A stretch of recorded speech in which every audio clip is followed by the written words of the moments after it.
We don't do dinosaurs. No, we don't do dinosaurs. Hey everyone, as you can see, it's still the next day. I'm not trial.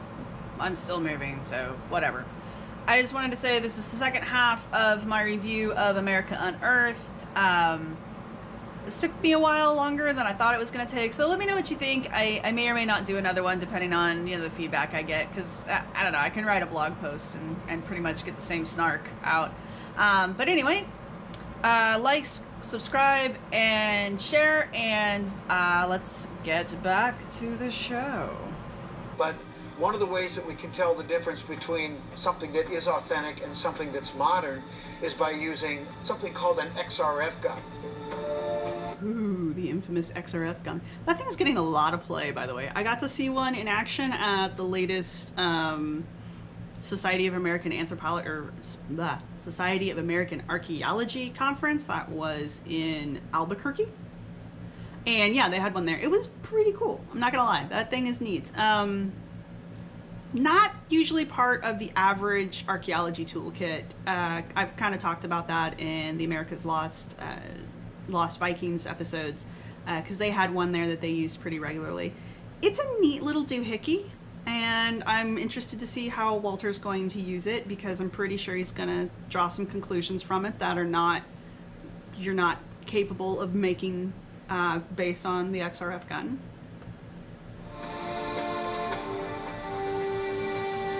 XRF stands for X-ray fluorescence and is a critical tool in assessing the authenticity of artifacts.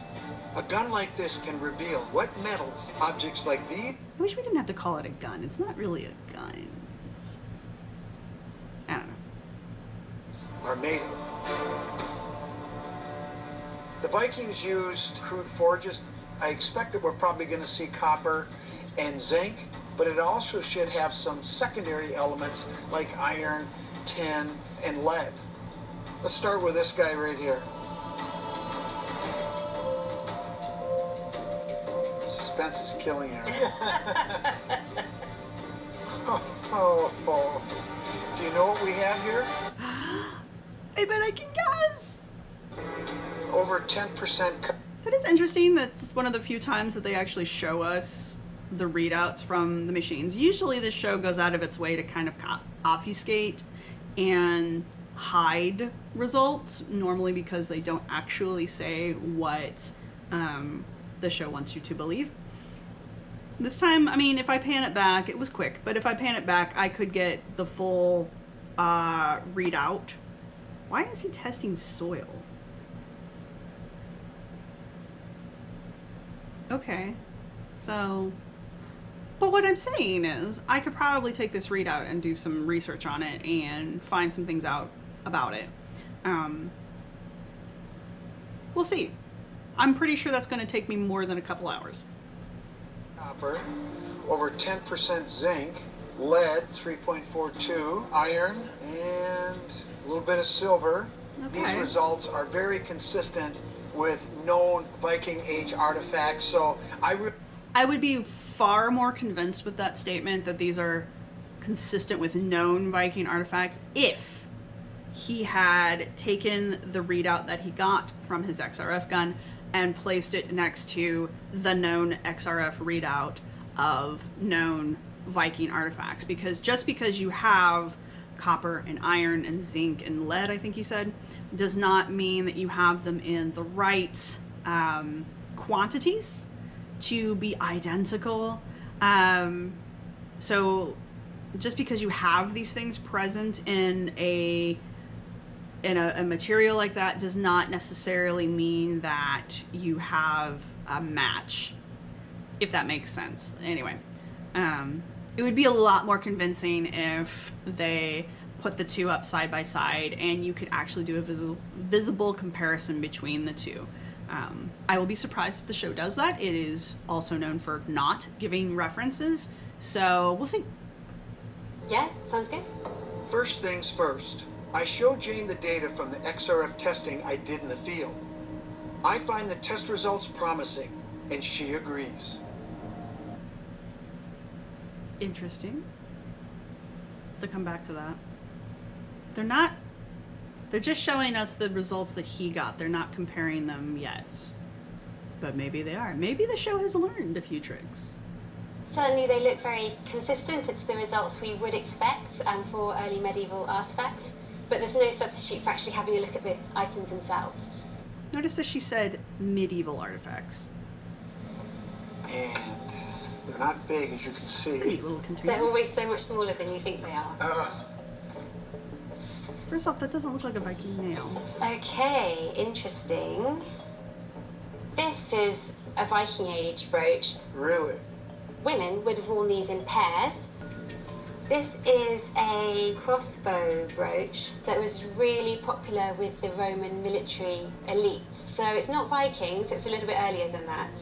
So older than Viking? Definitely older than Viking. 3rd, 4th century AD. 4th AD, okay. We have one artifact that is verified by our expert that it is indeed a Roman artifact. And so instead of accepting that this is, as she said, a mix of time periods and cultures, Walter has immediately assumed then that,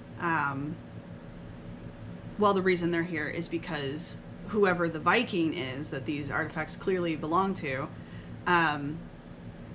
they must have kept it as a souvenir. Even though she just said that the crossbow piece was older than the 10th century brooch. So. No, there is no way to know for sure. It does make me wonder whether the Scandinavian migrations to the Midwest in America might have something to do with the story. If you have kind of family treasures, family heirlooms that get passed down, and then somebody emigrates, leaves Scandinavia, ends up in America, maybe that's a partial explanation for this. Dr. Kershaw's theory is certainly plausible, and one that I'm already considering. But I also know Viking voyagers could have brought these over themselves, if ancient Lake Kauai was deep enough. So I've had an authority and an expert in this field tell me that she's 90% sure it probably got there via immigration, because these things were probably passed down from one family member to the next and then immigrated into America and then spread that way. But I still like my lake theory, so...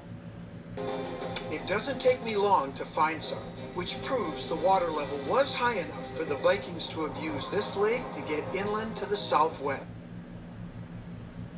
I don't even understand what he just did. So he went to a place where he knows he's going to find this particular porous rock because he already knows that this part of the area used to be part of this lake that was 300 feet deep at the deepest point. So he already knows that the rock is going to be there, and then he finds the rock and then says, "Ah, I have confirmed my theory that the lake was indeed deep enough for the Vikings to have gotten through it." There's no math being done here, so I'm not seeing any timelines match up with the lake. Oh man, there's no way I'm gonna say that right. Cahulia? Cahulia? Yep, nope, not gonna do it right. Anyway. There are no timelines to tell us when this lake existed and when it, like, I'm not saying they don't exist in the real world. I'm saying the show is not providing us with a timeline to match up this supposed migration of Vikings and their ship where they sailed all the way around the continent because why wouldn't you? And there's no way for us to know, there's no way to prove that these two timelines mesh. We're just being told that Scott's assumptions are correct because Scott found a rock that he already knew existed in a place where he already expected it to be. So I'm not sure what the point here is what I'm saying. And that's good news, because there's a legend of a Viking ship doing exactly that. I've asked a man who spent over a decade researching the Just fascinating carrying this tale piece of to rock be- around. John? Good to meet you. Nice to meet you. Can I join you? Sure, have a seat. Desert Magazine. So, John, I understand you're the guy that knows about this Viking ship buried in the desert out here? Yes, I've spent years, decades even, chasing down this story. So our theory as it stands at this commercial break is that there are authentic Viking artifacts, even though only 3 of those were conclusively identified. I don't know. I would like to talk with the expert about how good she feels about those artifacts at this point. Either way, as it stands, we have 3 10th century Viking artifacts that Walter has decided the only way that they could have possibly have gotten to the Americas is via actual Vikings who sailed all the way around North America and then back up North America to get to it. Anyway. And that they're somehow in this lake that evaporated, and there's a Viking ship, and we know the lake evaporated because Walter went to a place where he already knew the water line was at and chipped off a piece of the rock that he already knew was there and tested it to get results that he already knew he was going to get. So there was nothing experimental or important about that entire sequence. And then we meet another guy from Desert Magazine who says that there's an eyewitness to the discovery of a Viking boat in the middle of what is now the dried up lake. So it would have been discovered in the dry ground because the lake is long gone.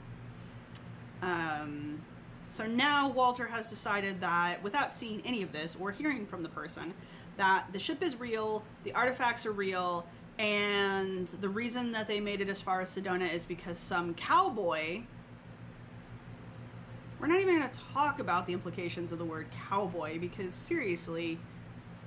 Anyway, that some cowboy picked them up, put them in his saddlebags, rode them all the way out to Sedona, lost them while still in their saddlebags, and they were found umpteen years later by a random hiker person who picked them up and took them to the father of the guy who alerted Walter about this. Can you see how many loops we have to jump through? How many logic loops we have to jump through for this story to be even like...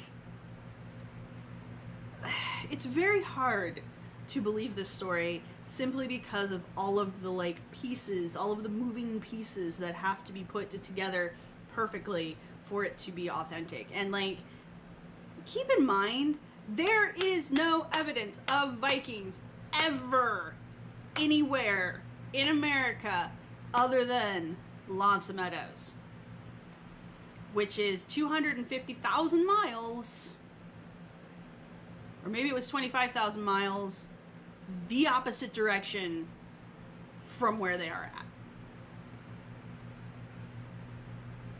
Either way, back to the show. But Jacobson showed him all the chores he had to do, and the next day Carver went out and looked at the ship. That's when he found out what it was. So he actually saw it. Physically touched the ship. Nobody has really listened to the tape other than the guy who owns the tape and myself. But I've been granted extreme special permission to allow you to listen to the tape. Well, I sure appreciate that. The only issue with this is it's a very old reel-to-reel recording. John only got the tape recently and hasn't had it transferred over to a more modern medium. After you, pal. Thank you. That would have been the first thing I did, was record it some other way. Even if it was just to put like an MP3 recorder really close to the speaker and just get a shitty recording that way. Seriously.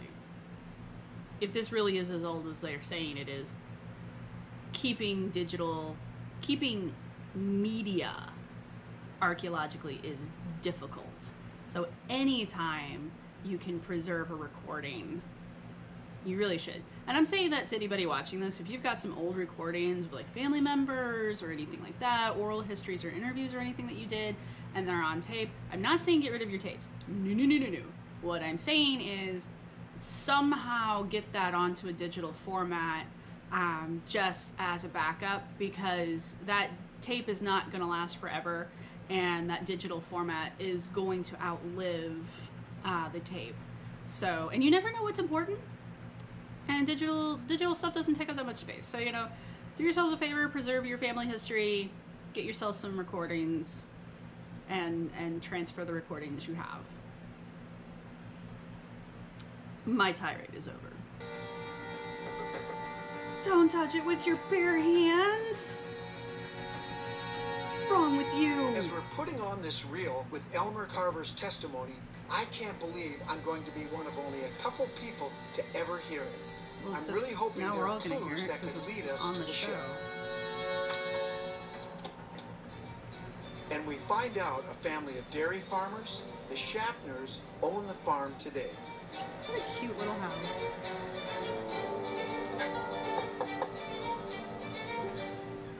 Hello, how can I help you, gentlemen? You look like a guy with an open mind. I don't know. Could this be more staged? I'm just saying. Well, I'm a forensic geologist and I investigate mysteries all over the United States. We're investigating this whole possibility that maybe Vikings could have come into the southwest area here. As you know, living in this area, that there was a... Is this what it's saying? Okay, seriously, this entire scene is just set up as if, like, they're Viking Jehovah Witnesses, you know, like, hi, random person who runs a dairy farm, can we talk to you about our lord, the Vikings? It's just very odd. Anyway. Lake here at one... Finished processing the data, and I made a map of what I found. The bright colors, the reds and the fuchsia and yellow, those are anomalies. It's in the southwest corner where you thought the farmhouse would be and potentially where the buried ship was supposed to be as well. So basically, this little rectangle here is this strip right here. Yeah, it's about 200 feet long and extends 200 feet from where we started over here. Oh, gee. They found an anomaly that could potentially be the farmhouse on right off the road that they're all parked on. This is why it's important to know where old roads are, because most people like to build their houses on roads just because, I don't know, it's easier. I don't know how to not be sarcastic about that, I'm sorry. There's some other little doodads here. I was interested to see how he adjusted for the power lines that are there, because it was my understanding the power lines could really screw these things up, but I mean, clearly he has adjusted for it. So that's kind of neat. But yeah. This almost looks like the ribs of the ship.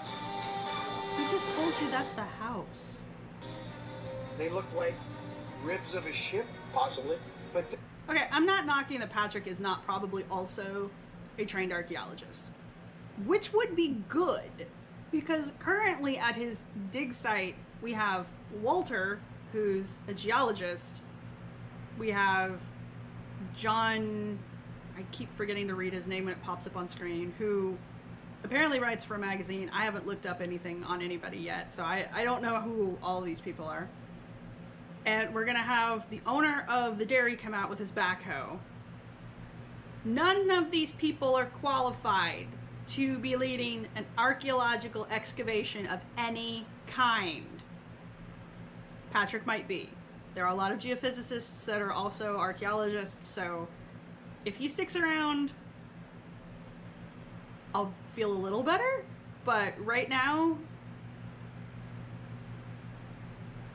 I don't know. Right now, I'm not happy.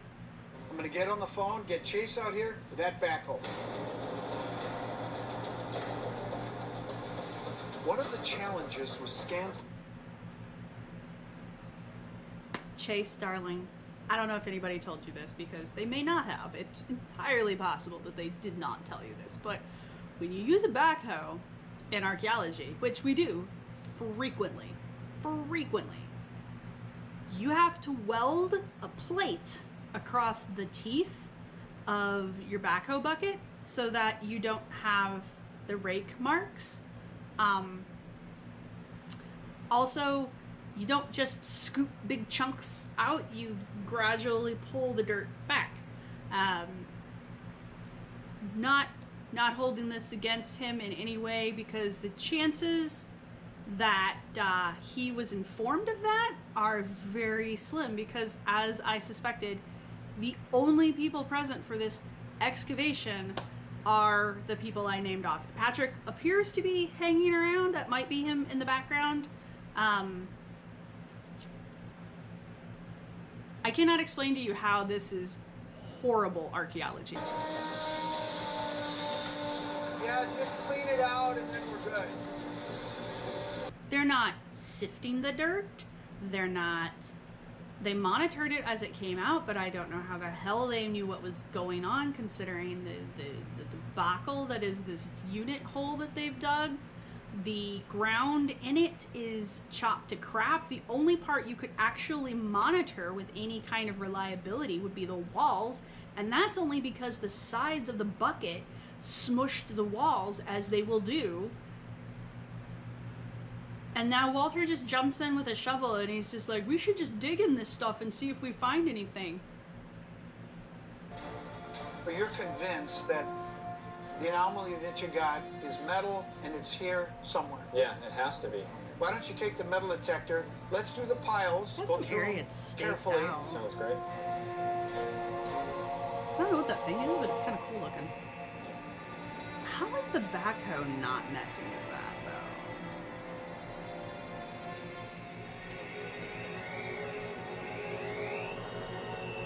Hey, Scott, I got something here.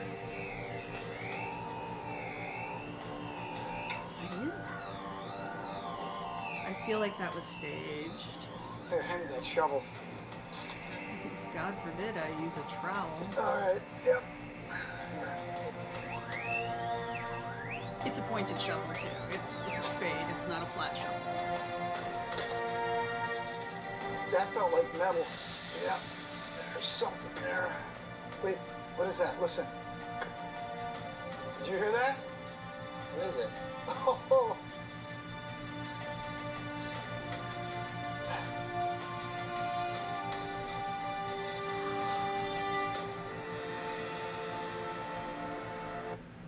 It's a metal rod. Why was he looking for metal on a Viking ship anyway? Viking ships are made out of wood. Like, they're made with wood pegs. That's one of the reasons why they're so good. No Viking ship. I'm happy that you were here. I'm happy that you gave it a shot. Only thing I can say is just not here. It doesn't mean it's not here. Well, maybe it's they are just not closer to the here. power lines than they And look. I'm There's very some happy behind with them, what you've apparently. done. Thank you very much. Well, you're quite welcome, and I'm not going to give up on this story just because we didn't find a ship. I'm not done yet. Just because we didn't find the thing that I said we needed to find in order for this to be accurate doesn't mean that I'm wrong. In the Mexican border into Baja California, where the Seri Indians have a legend of a longboat arriving on their shores carrying strange, tall people with yellow hair. At least this time he mentioned the name of the tribe. Usually he doesn't even do that. Well, this wouldn't be the first petroglyph of a ship that looked to be European, carved by Native Americans that I've seen. There's actually one right near the shore of Lake Superior, up in the UP of Michigan. The ship carving has the same square-shaped sail as the petroglyph I'm about to check out in Baja. In the past, I've also considered whether that ship was Minoan, a Mediterranean culture that used a sail similar to the Vikings. But I think both carvings could...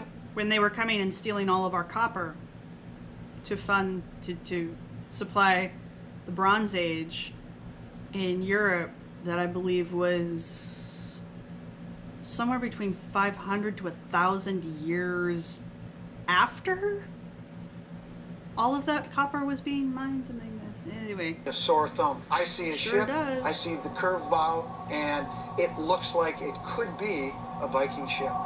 I also see that it's a lot wider than any of the other carvings there. Oh, there's also like a little dude standing up above the ship here. They've dated it approximately 1000 to 1500 AD.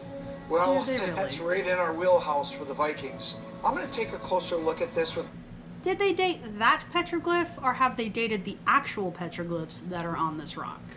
And you're just assuming that that is one of the actual petroglyphs, therefore giving it that date, even though there's no evidence to support that. my handling. The quest for the truth in this case has been a Viking saga of the modern age. There's no question Bonnie and Harry have authentic Viking artifacts over 1,000 years old. And whether they were brought here on a ship in 1000 AD or found their way here some other way, this is a fantastic story no matter what. It's a story, I'll give it that. So that was the first episode of America Unearthed. it's just like all the other episodes, honestly. There's nothing spectacular, there's nothing wonderful. It is exactly how I predicted it would be. Walter did his best to string together a bunch of unrelated things to make a story. He latched on pretty fast to the idea that these are authentic artifacts and that there really is a ship, and that because those two things, then Vikings must have made it all the way to Arizona by sailing all the way around the continent. I just want to impress upon you the distance that these people traveled and went through the Northwest Passage through solid ice. Anyway, it doesn't matter. Where there's also the very likely story, probably more likely story, that during immigration, a family from the area brought relics with them from the family, and that they either got lost or stolen out in Arizona, and this hiker person found them and then turned them into their dad, this guy's dad. I mean, there are a number of ways that are far more logical that these artifacts could have made it into this person's hands. That part doesn't really bother me. I mean, I was expecting that. I expect this from the show. I expect to have the most outlandish idea be the idea that we're going to beat like a dead horse, regardless of if we have evidence to support it or not. What I think what shocked me the most about this episode is the excavation at the site. Thank God there wasn't anything there for them to actually find. That was a butcher job, and I don't know how anyone could feel good about what happened there. Fortunately, they just dug a couple meters into this guy's agricultural field, and I mean, there's a power line corridor there, so probably all of that has already been disturbed and chopped up and destroyed anyway, maybe when they put the power line in. So I can cool down on that. But the point is that should not have happened. Anyway. I mean, I think my overall opinion of this show is pretty clear. It was entertaining for the 3 hours it took me to watch it. I'm sorry. I'm so sorry. Anyway, like and subscribe and share this video. And yeah, and that's it. That's all I got for you. So if you like our show, go check out the podcast. Go look for the blog. I'll put a link in the show notes when the blog post is done, which might be later on this week or early next week. And yeah, see everybody then.